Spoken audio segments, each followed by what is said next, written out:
लोकसभा चुनाव का बिगुल बज चुका है। सभी पार्टियां कमर कस चुकी हैं, ताबड़तोड़ रैलियां कर रही हैं। फिर उसमें कांग्रेस पार्टी भी कैसे पीछे रहती। जहां एक तरफ इंडिया गठबंधन चुनावी बिगुल फूंक दिया है, तो वहीं कांग्रेस ने अपना न्याय पत्र भी जारी कर दिया है। मोदी के न्याय पत्र वाले बयान पर कांग्रेस के मीडिया प्रभारी सीपी राय ने जमकर निशाना साधा है और कहा कि न्याय पत्र देश की जनता के लिए संजीवनी के समान है। देखिए कांग्रेस कमेटी मीडिया प्रभारी सीपी राय से प्राइम टीवी की खास बातचीत।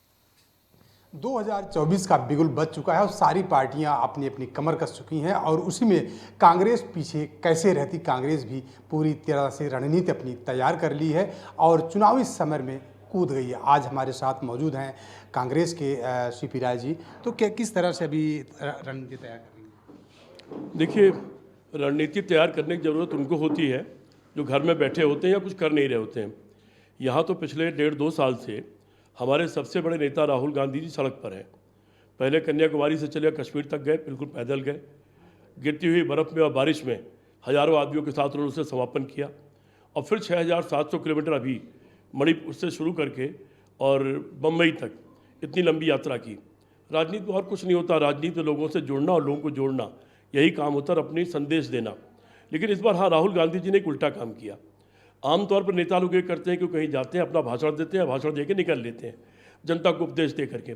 राहुल गांधी ने उल्टा काम ये किया कि पूरे देश में इतने बड़े पैमाने पर जहाँ जहाँ गए और लाखों की तादाद में हर जगह उनको लोग मिले, उन्होंने इस बार अपना भाषण नहीं दिया।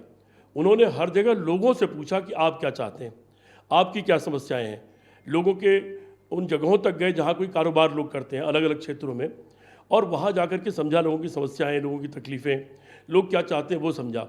और वो समझने के बाद एक रणनीति तय हुई और उसी से हमारा न्याय पत्र तय हुआ है जो जनता ने बताया है।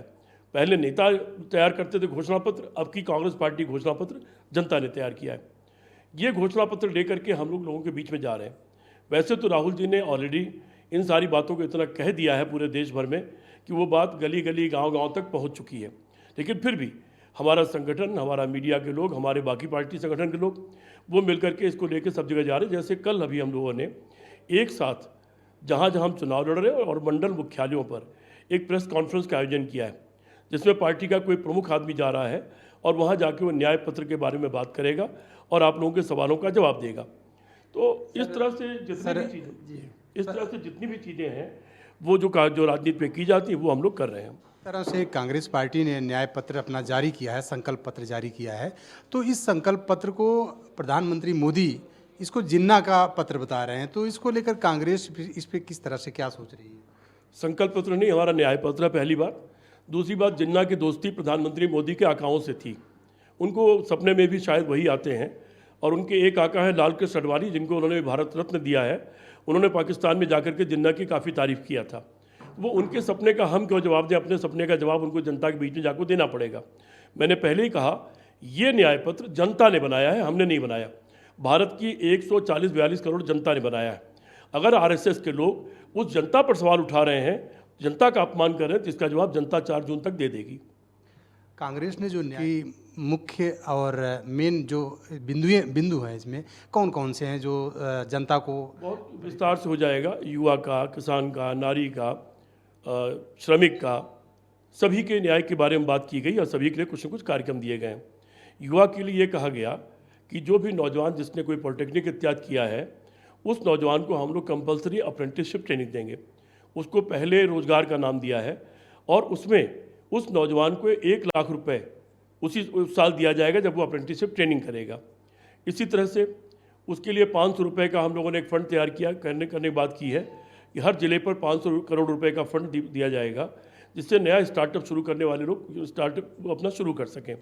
तीसरे 30 लाख रोजगार जो खाली पड़े हैं, सरकार ने उनको नहीं भरा है, उसके बारे में वादा किया गया कि सरकार आते ही वो 30 लाख रोजगार भर दिए जाएंगे।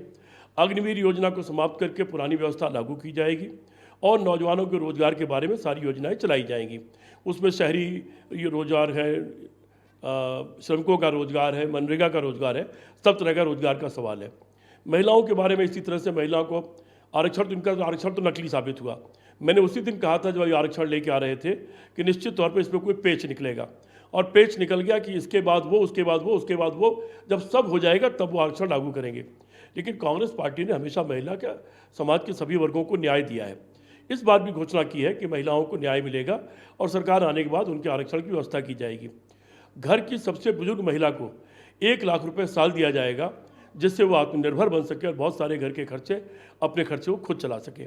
सर, आखिरी सवाल कि प्रधानमंत्री मोदी कह रहे हैं या बीजेपी कह रही है कि कांग्रेस के पास रायबरेली और अमेठी में लड़ाने के लिए कोई नहीं है और अभी तक वहां से प्रत्याशी कोई घोषित नहीं हुआ, तो कांग्रेस क्या वहां से किसको प्रत्याशी घोषित करने वाली है?